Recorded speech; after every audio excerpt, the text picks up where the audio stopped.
admission officers that denied me. I wish I could meet them like you now. Whatever. So if you meet me, what would you do to me? Is by how qualified you are. I will confront okay, you. so like one thing you do you mean everybody by not wait. One thing everybody needs to know is that at times, like I've done series of interviews today. I feel like, oh, this interview went well, and when they get back to me and they be like, you cannot go through the next day. Oh, that's so one thing you need to know is they have their requirements. So like I'm not just saying, okay, like if I look at people's application material, like I'm just saying no, I don't do that. There's a requirement I'm giving. So like I'm going to look at that requirement. If what you are submitting doesn't collate with that requirement, obviously that is me being fair, that is me being unfair and biased. So yeah. I'm just going to say no to you. I was just I thought you want me to lose my job.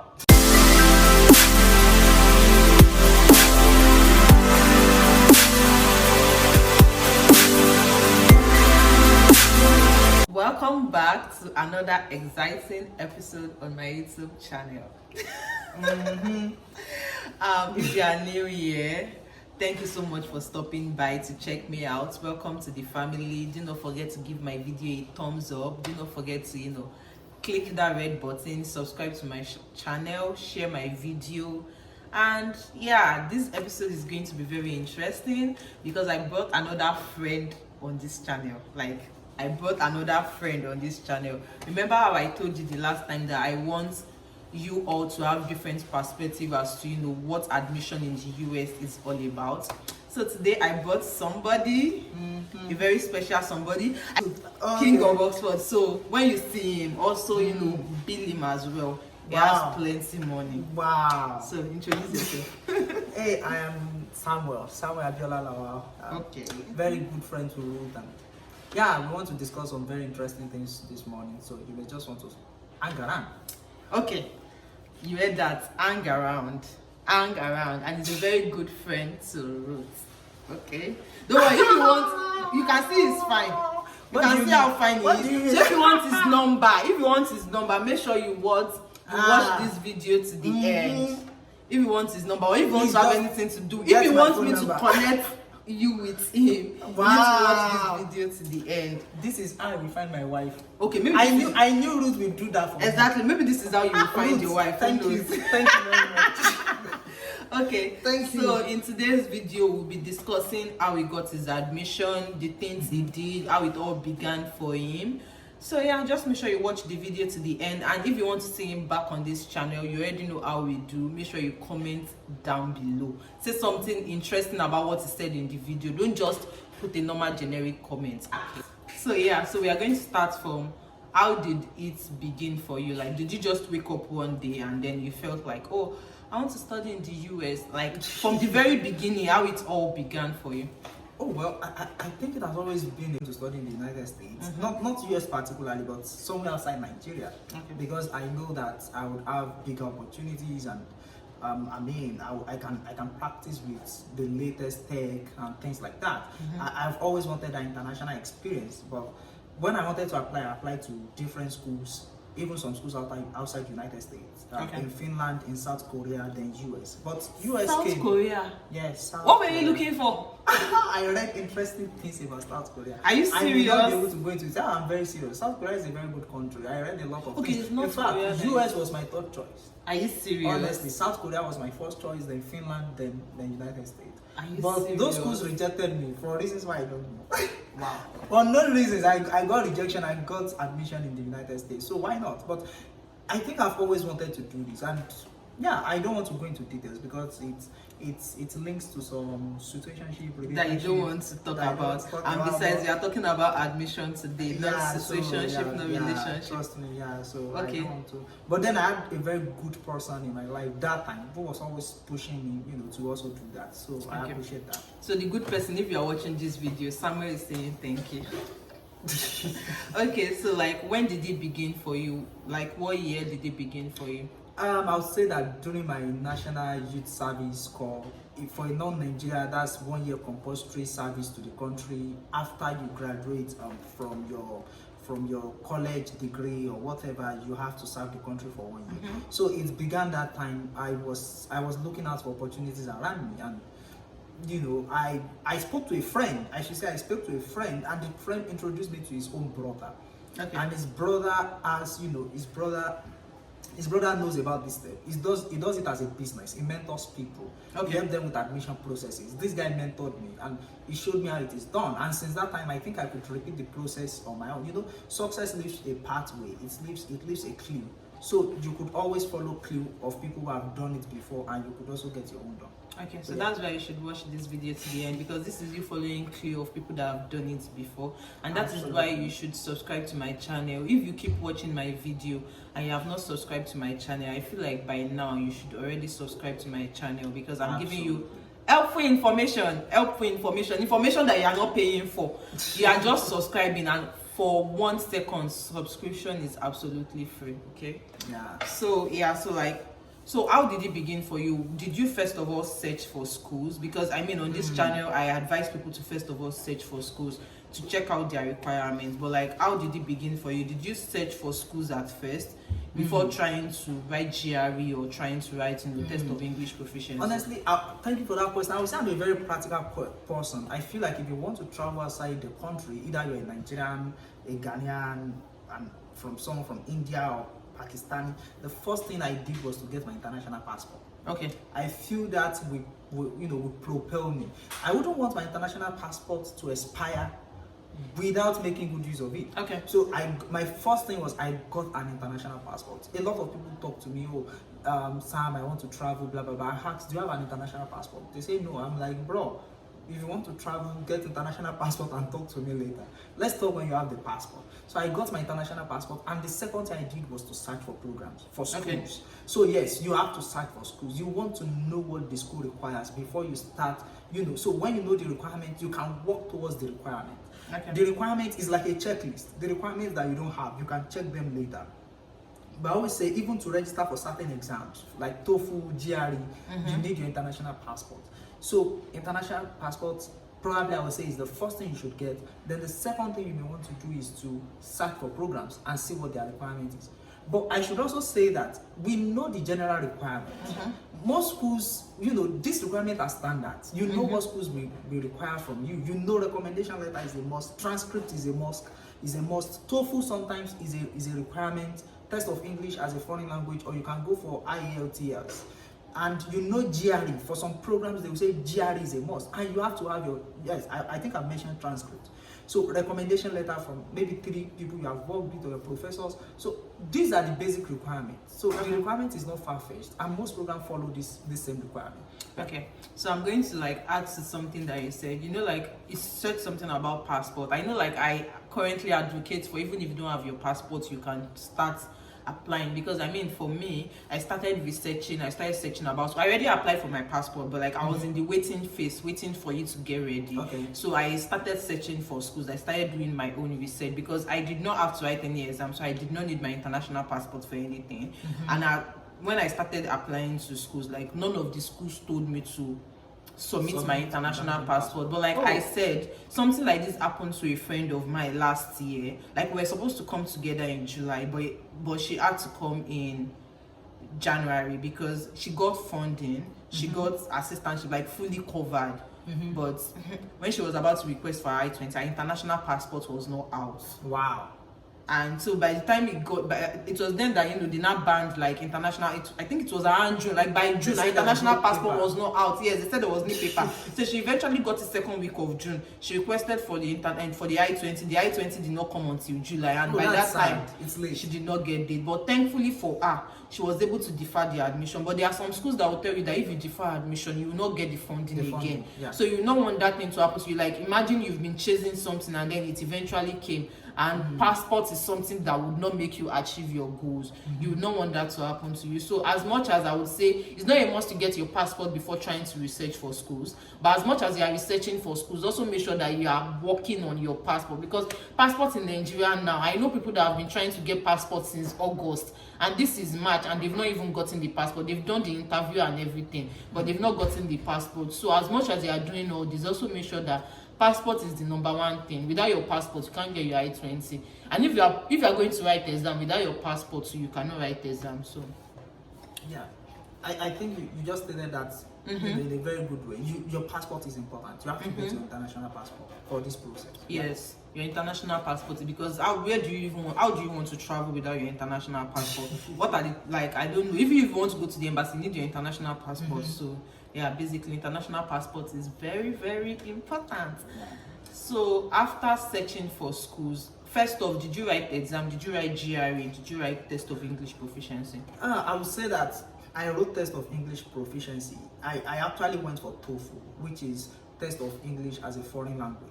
And most US universities, they request for TOEFL. Okay. Well, you could also write IELT, which is also the other one. I always try to tell people that these exams are like WAEC and NECO. For Nigerians, they know what WAEC and NECO means. These exams, they can be substitutes. If you don't have IELT, you can submit your TOEFL if you have one.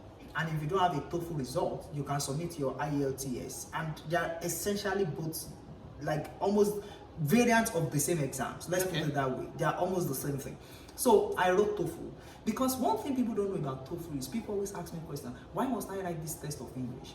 They'll say, oh, it's not compulsory. Most universities will say that TOEFL is not required, but that is on paper.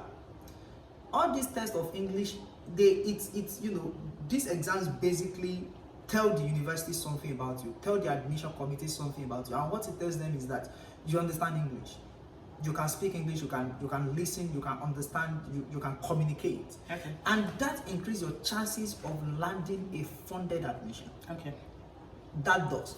If your admission will be funded, maybe you'll be working as an RA, a research assistant, a teaching assistant, or a resident, whatever. They want to be sure that you can communicate to people you'll be working with. And because of that, it is easier to give you a funded admission. It is easier to give you an admission that comes with scholarships, if you put it in another way, than somebody who we are not sure about because the person never submitted a test of English exam or an English proficiency exam. So I would say that people can land admission without test of English or English proficiency exams. But I would say that having that exam on your record, submitting that exam to a graduate school, it increases your chances. And this is a game of numbers. So I always advise that if you are not writing GRE, but I would say maybe you should write the English proficiency exam. Okay, but one thing I would say is, like there are some schools that like they will list the number of countries that they waive it for. Because for me, like I did not just fine. I mean, when I was looking for requirement, I was looking for schools that would not allow me to write exam because I was not interested in writing exam. So like that's why my search took me. I started researching in July. I applied to my first school in October. Like my search took me months. That's because I had a requirement for myself that I do not want to write exam. So like I know some of the schools like Miami, for instance. Miami waives test of English proficiency for Nigerians. But I know some schools like Oklahoma State that requested submitting a letter from the school stating that the mode of instruction is English. Or for Oklahoma, I know like after then they started asking people for letter. But for Oklahoma, I wrote to the graduate coordinator and I was like, English is the language from has been mode of instruction for my country, explaining myself, and besides I studied English language and education in my undergrad, so like I do not see any reason why I need to, like I can speak English properly. But I know that for people that do not want to write test of English proficiency, I know like for you to add to your record, I mean if the school is not manually waiving it for Nigerians, another thing you can do is you can request a letter from the school. I know like in a way, I think the letter is about 5,000. You can request a letter from the school stating that the mode of instruction in your school or in your country is English. That way they will waive it for you, because like apparently right now like there has been like a debate in higher education concerning if like English is like will I say English like proficiency exam? Yes, proficiency exam is like a test of how people really know English, because pretty much a lot of people just read those things to pass it. They do not read to really understand. So there's a lot of debate in higher education right now, basically. So like if your school is stating that you should not write test of English proficiency and you feel like you don't want to write it, it's not a must. I'm sorry to negate what you just said, but it's not a must. So you can submit a letter from the school stating that you know the mode of your instruction is English language. And one thing I also would like to say is, like, when it comes to admission, I know a lot of people feel like exam is the only thing that contributes to the admission process, but that is a lie. Like, everything works hand in hand. Your GPA, your exam, everything works hand in hand. And one thing I'm also going to say concerning exam, concerning GRE, that I noticed that I've not said in my previous video, is if you know that your GPA is low, even if your school is requesting for, like, it's very, very low, like, for instance, if your school is requesting for a 2.5 GPA, or your school did not even put any GPA requirements, and they say that GRE is not required, I would advise you to write GRE to up your score and to show them that you can really do it in graduate school.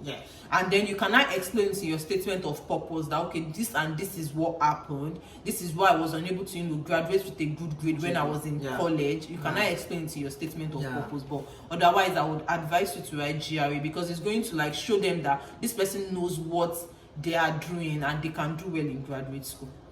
Well, I don't see it like you are negating what I just said. I see it like you are doing some kind of, you are elaborating or you are building on what I said. You know, I mentioned it that you can get admissions without this exam. Yes. But you know, I think it now depends on your preference. It depends on the kind of person that you are. I knew I could get an admission without this test of English or English proficiency exams. But you know, people who are close to me know something. I don't like taking chances. And number two, rather than writing different emails to people and say, my mode of English language in Nigeria, the mode of teaching in Nigeria is English, I need waiver, blah blah blah, I would rather go and write exams. You rather go and That's write me. exam. Honestly, I don't like email correspondence like that. I'm going through all this stress of waiving a requirement. I would just say, you know what, this exam, right? I write the exam. This is what you want. Take. Fine, and I move on. So I wrote TOEFL twice. Are you serious? I wrote TOEFL when I was in US. Oh, okay, for your PhD admission. Yes, I did, and I wrote GRE twice. Oh wow, for your PhD admission. Yes, because so most schools will tell me, oh, we can waive it for you. You just have to fill a form, and I'm like, who has time to be doing all these things? Let me just read for the exams. I have the textbook, and you know, so. Okay, that's because, like, you know, when you were searching for schools, like, you had it at the back of your mind that you wanted to write exam. Because for me, when I was searching for school, like, I told myself I am not writing any exam. So like, I was looking at schools. Not that I did not like exam, but like I was like, I did not want to, like, first off, I studied English. Like, I was contemplating, I was standing on the fact that I studied English and I did not want to write GRE because I just did not want to write GRE. So I was standing on the fact that I studied English. So why should I write test of English proficiency when I understand English? Even when I came here, like, I literally understand people. People just don't understand me, and I have to repeat myself at times. Well, like, when people talk, I strive to understand them. So even if I write test of English proficiency, it still does not mean that when people talk, I will understand them. Ruth, can we agree on something? That the bottom line is, you can get admissions without these exams. Yes, but you can. These exams increase your chances. I mean, it depends on the program, to be honest. Maybe I'm talking from the science perspective. Yeah, exactly. Because if I'm a science professor, maybe I'm a professor of biology. If I have two students, though GRE is not a requirement, but I have two students, one didn't submit GRE at all, and the other submitted GRE, and let's say you had 155 in verbal reasoning, 155 in quantitative, in quant, and maybe has like 5/7 in analytical writing, I'll pick the guy that has GRE. That's why you apply to be honest. And the kind of school you also apply to matters. Exactly, that's what I'm saying. Because, like, let me tell you the truth. A lot of, like, I know a lot of people that will be like, when I tell people that I did not write exam, they ask me, how did you do it? Even people that are in Miami, they ask me, how did you do it? How did you find out that information? So when you are looking for schools, when you are trying to search for schools, I know, like, I made a video on 20 schools that waive test of English proficiency, and some of you still come to my email saying those schools don't waive it. They actually do. When you are looking for schools, obviously when you check the graduate admission portal, you will see something like test of English proficiency is required. But for you to know if the institution is waiving it, you need to go to their international office. It is not from your course portal. That is what I did basically. I was researching through. If I cannot find their international office, I'll just type it on my Google. Does Kent State University waive test of English proficiency? It will take me straight to their international admissions. Then I would see, like, okay, these are the list of countries we are waiving it for. Once I see Nigeria on it, I'm like, I am good to go. The only school I literally wrote to was Oklahoma State, and that's because they wrote it on their they wrote it on their website that they are only waiving it for people whose native language is English. So I just went to meet her that, okay, there's a language problem in Nigeria. Although my native language is not English, my mother tongue is my native language, but we literally speak Nigeria. Nigeria. We literally speak English because English is the like language of social interaction. Yes. And then the lady was like, okay, this is what I should do. When I'm submitting the form, I should just put my native English as English as your native language? I'm saying nonsense. I should just put in English as my native language, that they will manually waive it for me. So I'm just going to say that do your research very well. If you know you don't want to write exam, it depends on your course, fine. If you know you don't want to write exam, that means you are going to spend extra days on research. Do you know that when I submitted my first application in October, I still kept on doing research? Yeah. So if you don't want to write the exam, that's the long route. You have to do research. Exactly. You have to be mindful of the school you're applying to. Of the schools you're applying to top schools, I mean, go online, check what top schools means in the United States. If you apply to top schools, you may never get an admission. Yes, but what I'm also going to say is because there are some schools that they insist you must submit this requirement. I know, yes. In fact, some schools will tell you they are not waiving it. But one thing I'm also going to say, remember that COVID happened and a lot of schools are actually waiving exam requirements. So especially GRE. Especially GRE. I think I'm saying you don't have to write GRE at all. Because even test of English proficiency right now, like, you know, I provided you with 20 schools. Now I found out so many other schools that would not allow you to, like, they are writing it as of for 2022. We do no longer require TOEFL for all international students. There are many schools now that are not requiring tests because COVID has changed a lot of things, and COVID has made schools to realize that this test and this exam is just something that we do. It's just like a requirement. It does not really meet their expectation. That is what COVID has made a lot of schools to realize. So if you are planning to study in the United States, this is your time to shoot your shots. I'm being honest and I'm being sincere. If you are done, I mean, I will not tell you to leave your school, but if you are done and you know you've always been having it in mind, this is your time to shoot your shots. Start doing those research now. Start doing the research now. And I think the problem with most people is that they want to study but they are not ready to do research. And I wonder, when you come here, how do you even want to cope? Do your research. There are so many questions that people will ask me. I will say something in the video, they will still come and ask me for the same thing again. I'll be like, I just tell them, I refer them back to the video. I'll be like, make sure you watch this video to the end. So be ready. It's not a must to watch video. If you know you are more of like a virtual person, do research. That's one thing I'm just going to say. So yeah, I think we spent a lot of time on the research part, on the research and this test of English, and then I should include that the next thing you may want to do is to get your transcript, especially for people in Nigeria and in international countries. I don't know, it depends on what your university system looks like. You may want to request for your transcript as soon as possible if you want to study abroad. The reason being that some schools take years to process transcripts. OAU, for instance, OAU takes years. You know, some schools take several months to process transcripts, and that can affect your your chances of admission. You may want to start the process as soon as possible. Get your transcript, get a student copy, get an official copy, because for all these applications you submit like a PDF version of this transcript. So please, transcript is also important. Yes, transcript is very very important. That's the first thing that shows them that you know you've had a degree somewhere, especially if you are coming for a master's, if you are coming for a PhD. You cannot just tell them, oh, I had a degree from this university. You need to show them the transcripts from the university, and you cannot, your certificate is not enough. You need to show them, because with the transcript they will know the courses you've taken. They will know if you are a suitable fit for the program. They will know if you need to still take extra courses even if you are admitted, because I know some people that they give them conditional admission, that they have to still take some undergraduate level courses even when they get the admission. Especially maybe you didn't have a very high GPA from undergraduate program. Yes, you can have some extra stuff to fulfill. Yes, to do before they can say, okay, this person is really truly a graduate student. So your transcript is important, and the earlier you request for your transcript, the better, especially if you are from a public university in Nigeria.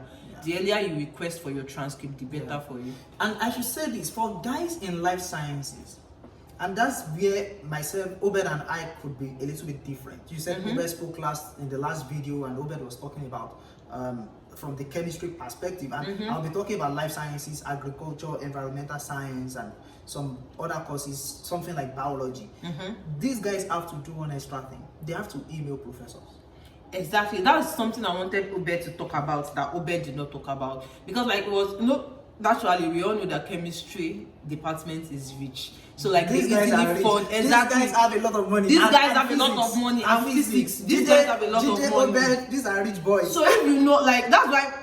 Do you know there was a day like I saw somebody talking about chemistry? The person finished with a first class, imagine, and he was saying there something fully funded school. I said, Uncle, go and do your research because like there will be so many schools that will be begging you. That'll be offering. This person has a good IGRE score. He finished with a first class. He has a good profile. He was not saying, please suggest schools that will fully fund me. I said, with chemistry, with chemistry, you already have a lot of schools out there. Exactly, like, with all of this qualification, what are you looking chemistry for? guys don't have to email professors. Just apply.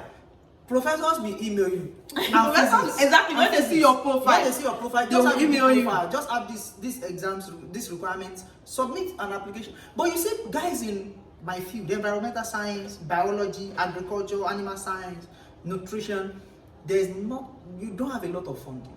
So you have to communicate with a professor. You have to form a kind of relationship with professors, especially for PhD admission. For PhD, come on, you have to email a professor.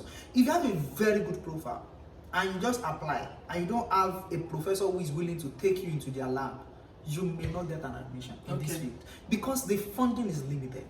The funding is very limited. I'll be honest about that.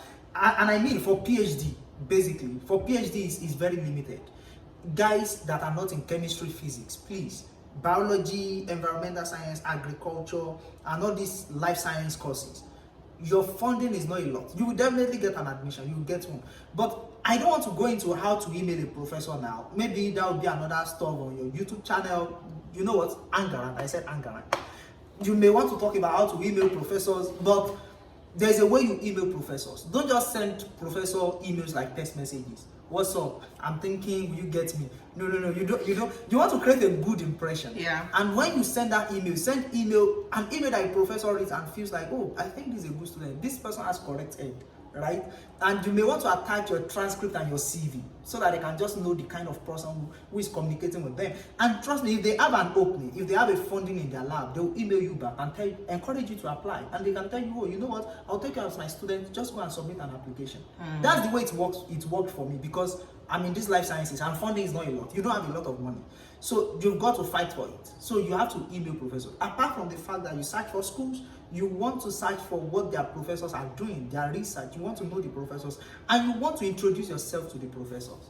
Yeah. So for guys in life sciences and other fields that are not so funded, that's an extra step you may want to take in your application process. Okay, just to add to that, I know like I did not have to email professors. So like for my research, I think your own field is also there's a lot of money. There's no lot of money, but there's a lot of stress. I'm serious. We are not generating. But you didn't email professors and you got several. We did not offers, email. right? But did you know what I did? I did interview. I did February. I did interview. Like I did a lot of interviews. So like you even if you are not, submitted.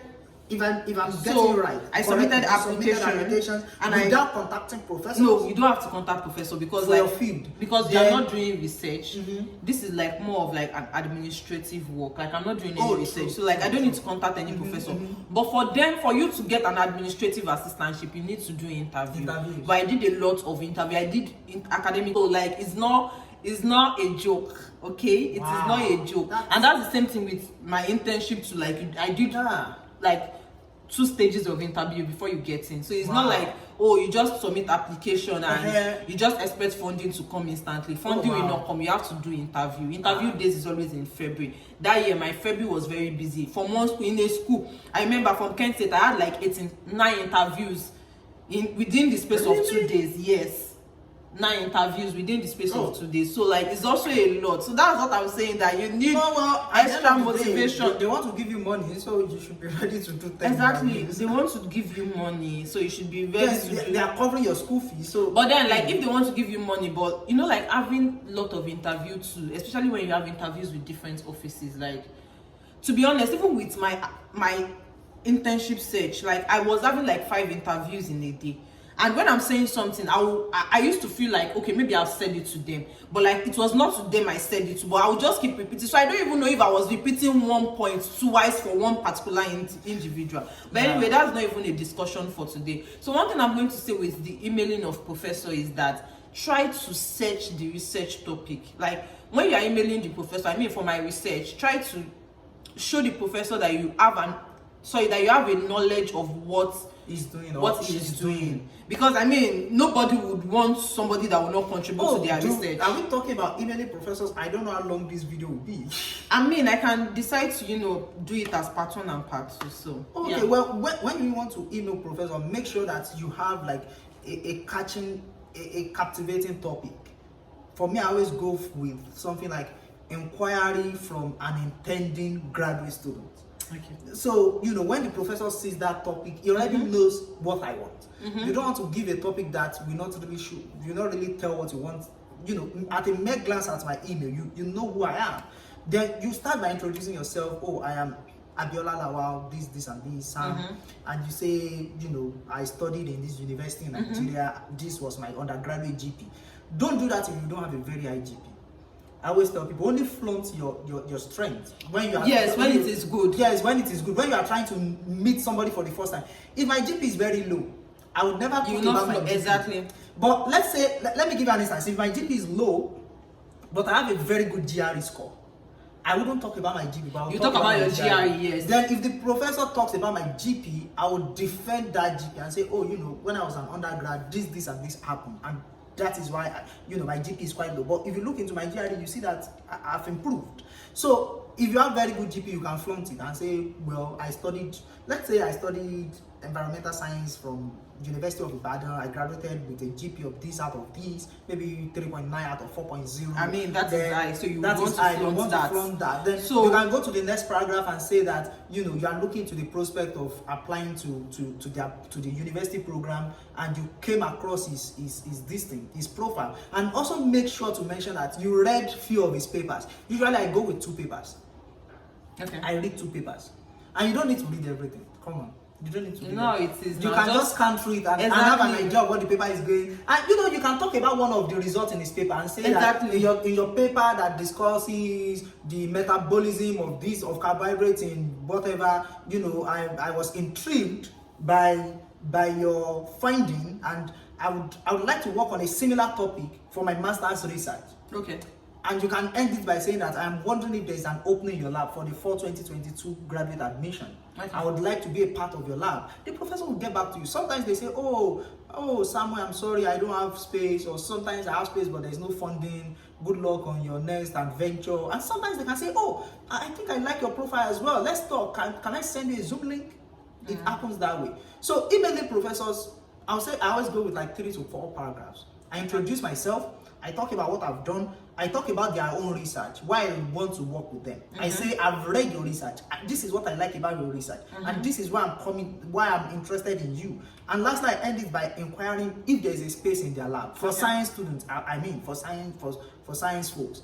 This is why I want to work in your lab. I think for you guys, if you want for people that are not science people, I'm not sure they need to email professor, because for creative writing, they don't email professor, it just automatically comes back with funding. But I think they just need to submit writing samples, but they don't need to email professor. For science, it's always like you have labs. Exactly. And labs are the ones, we accept students, then you apply. When your lab accepts you, you apply. Then when you apply, the professor and the department communicate, they give you admission, but you are coming directly into the lab. So the professor has to have a relationship with you before they take you into their lab. Yes. So you can't just say, oh, I'm applying to your lab without communicating with him. No, it's not going to work. And besides, for people to admit you into their lab, they want to ensure that you're an impact player. You can work independently. They necessarily don't have to micromanage you for you to work. Yeah. So that's why you need to check their research work. And make sure it's also something you're interested in, because you don't want to come here. Graduate school in itself is very stressful, so you don't want to come here and do something that you're not interested in. And you don't want to come here and it's very stressful. It's very stressful, very, very stressful. Ruth, tell me more. You say I look stressed. Exactly, you look stressed. Samuel here used to be finer than this. But now he's stressed. But no, you're not even in graduate school yet, so why are you stressed? So graduate school is stressful. So you want to do something that you are really interested in. As much as you are trying to leave the country, you also want to do something you're interested in. So that is that. So you emailed the professor, you submitted your transcript, submitted your statement of purpose, Did you do GRE? You did GRE, you did Yes, test of GRE, English test of proficiency. English. Oh, and that is because I'm comfortable with exams. If you're not comfortable with exams, I'll just say you can take TOEFL. And if you don't want to take TOEFL, you can go the route way. Yes. What is the route way? Research schools that waive all these things and exactly that waive all. I don't just want to go through the stress of them. researching for schools. Yeah. I'm like, if I can take these exams and pass. But if you don't want to do, if you don't want to do research, you can go through his route and do anything. One thing I'm also going to say is, like, how long do you think somebody should prepare for a GRE? Because I mean, I do not write GRE and I cannot answer that question. So, but how long do you think somebody should prepare? So this is very funny, right? GRE is a more difficult exam than TOEFL. I'll tell you that, hands down. GRE is a difficult exam, especially if you're not comfortable with mathematics. Exactly. GRE has a lot of mathematics and arithmetic. That's right. A lot of all these technical questions, like the one you find in like top company examinations like KPMG and Deloitte. So GRE is a tough exam. I'll be honest. If you don't prepare for GRE, please don't write it. I would say that. Don't waste your money. If you are not prepared for GRE, don't write it. You'll fail the exam. I'm sounding like a terrible prophet now, but that's the truth. Prophet of doom. No, yes, like prophet of doom. But I'm very sorry. I have to be blunt.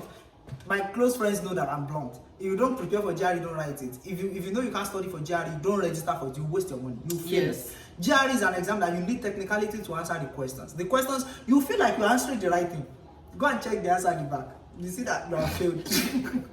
But TOEFL is a relatively easy exam compared to GRE. So for TOEFL, I would say that if you can have solid 3 months preparation or 4 months, you pass TOEFL.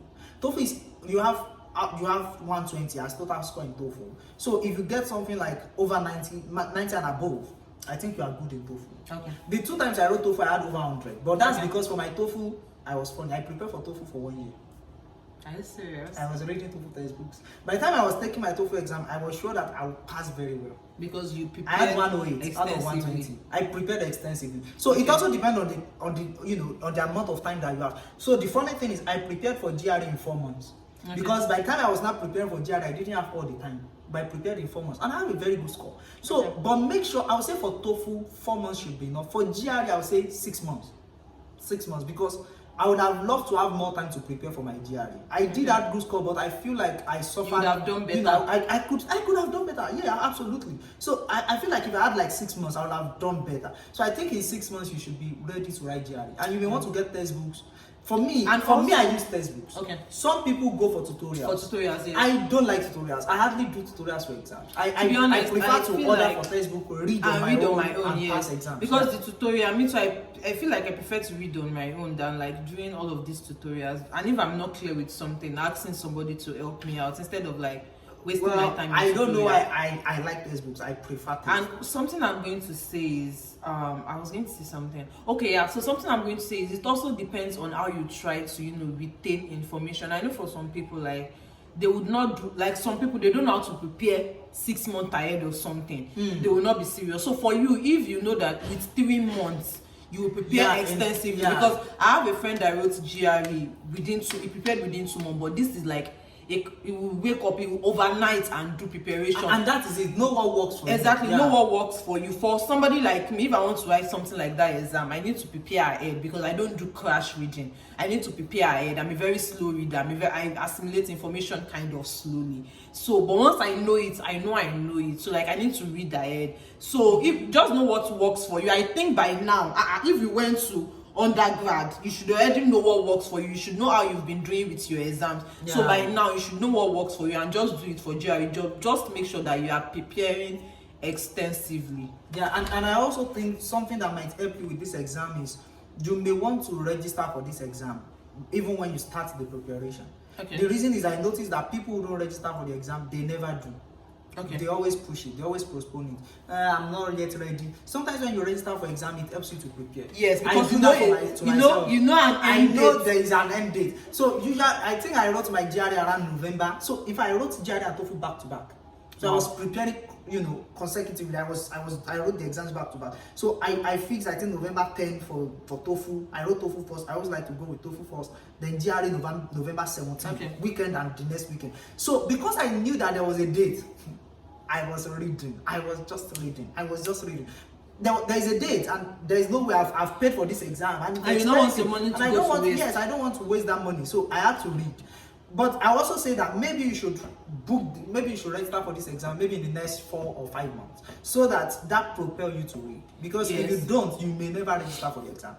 Yes. Don't wait to what he's saying is, don't wait till you are prepared to register for the exam, because you will never be prepared. That's the truth. So sometimes you are prepared, but you always feel like you are not prepared. You are not exactly. prepared. Let me rephrase my word. Like, you never feel prepared. Even with exam, like, let us be truthful with ourselves. Do we always feel so prepared for exam? Of course, you will not feel prepared. When they postpone exam, you're always happy. Even though you've read, because you just feel like, oh, I have more time to read. And trust me, you have read. But you've read. But you always feel like exactly. You still need that more time. So like, just register for it.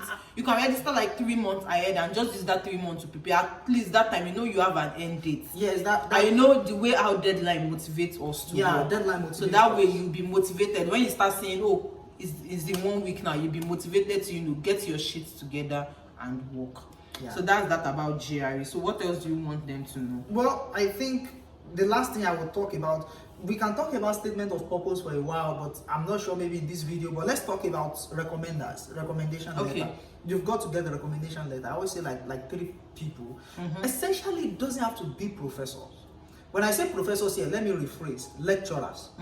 So, and that's why if you are still an undergraduate, please form a very good relationship with your lecturers. It helps you, especially for international people. It helps you a lot when you are applying for graduate programs, because you need their recommendation letters. Exactly. Oh my God. When I was an undergrad, I was an introvert. I think I'm a mixture of both. I can be an extrovert, but I always make sure that I have a relationship with like 3 professors, and these guys like me a lot. They gave me good recommendation letters. I still appreciate them to date for that. So make sure you have a relationship with 1 or 2 lecturers or professors. You always need 3 recommendation letters.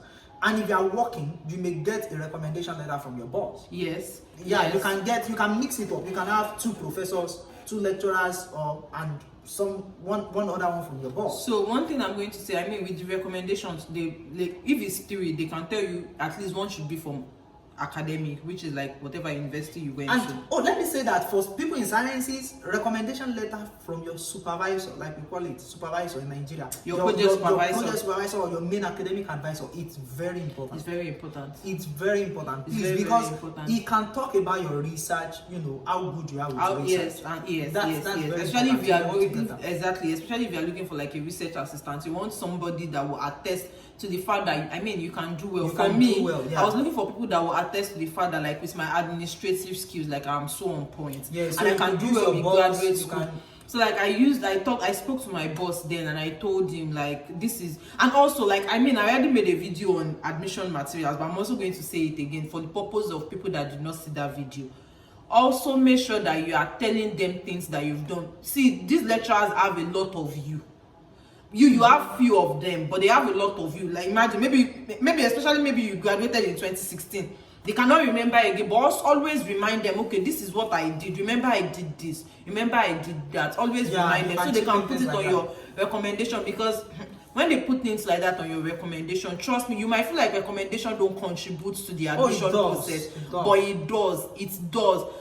Like right now, I am recruiting people, and the reason why I did not call some people for interviews is because of the recommendation I got. And I'm like, why would somebody like this, like, if you've worked with this person and this person can say this about you, then I'm not sure you can work with me. So always make sure that your recommendation is somebody that that can attest to you that you can do well in graduate school. And the last thing with the statement of purpose, I think we have essentially covered almost everything you need for this process. The basic things you need. I don't think most schools go beyond all of these things. Yes. Statement of purpose, that would be a huge topic. Yes. Because statement of purpose, you are essentially telling the graduate school, not us now. Yeah, we don't have fun. I can be an admission officer later in the future. That's funny. Well, maybe. So it's something that I'm willing to branch into, because I feel like right now I like recruitment. To be honest, I like recruitment. So like, oh really? So what you're essentially telling us is that you like breaking some people's heart. Not like I like making some people's heart, whatever. So I might be, because if you like recruitment, you definitely say no to certain people. And do you not know the funny thing is that like, that is what is teaching me to say no. So that's why I feel like I like it, because it's teaching me essential skills in life. Before I came here, I did not know how to say no. So like with recruitment, like telling people that they cannot interview is something that is teaching me how to say no, like saying no with all my chest, with my full chest. So like I might branch into admission, because I enjoy recruitment. Oh my God, I enjoy recruitment. You are one of the art breakers in town. It's not about, it's just what I have to do. It is my field. So eventually some people will have to work in admissions, and I feel like I would enjoy working with admission, to be honest. I feel like I might even do my practicals there next Those semester. admission officers that denied me, I wish I could meet them like you now. Whatever. So if you meet me, what would you do to me? Is by how qualified you are. I will confront you. Okay, so like one thing one thing everybody needs to know is that at times, like I've done series of interviews today, I feel like, oh, this interview went well, and when they get back to me and they be like, you cannot go through the next thing. So one thing you need to know is they have their requirements. So like I'm not just saying, okay, like if I look at people's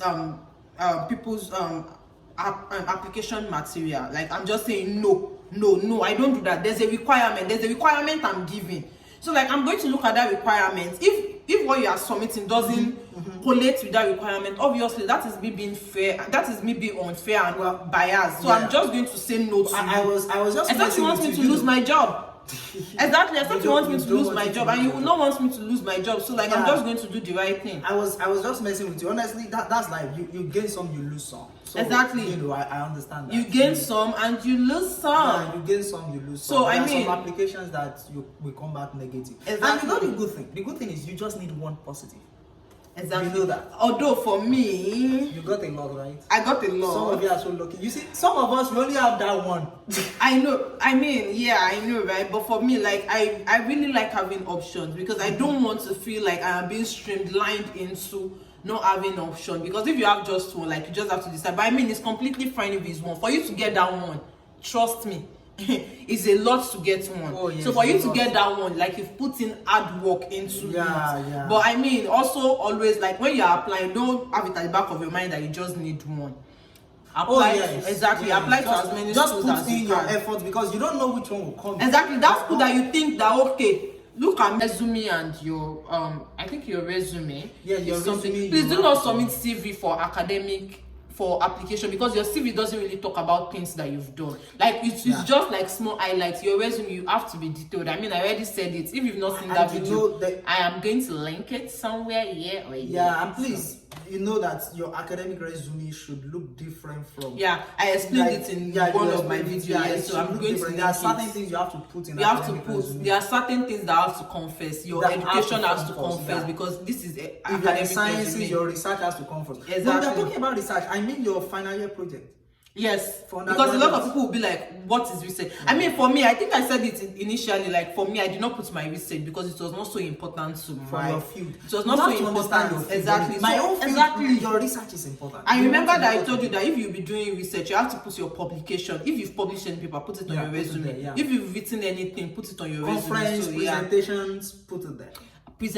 Put presentation on your resume. It shows them that you have public speaking skills. It shows them that you will do it. It shows them that you can, because with graduate school, like there are a lot of presentations, so it shows them that like you can stand in front of the crowd and present. So if you've done anything like presentation, put it. If you've planned anything, put it there. So I think we are good. I think we covered almost everything within how many minutes? I don't know, but that's fine. Yeah. Thank you so much for having me. All right, thank you so much. Like I said, if you try to watch this video to the end, try to say something about Sam. And if you wait, and also if you want me to connect you with Sam, I mean, you have to go through me first, because I need to know that you are serious.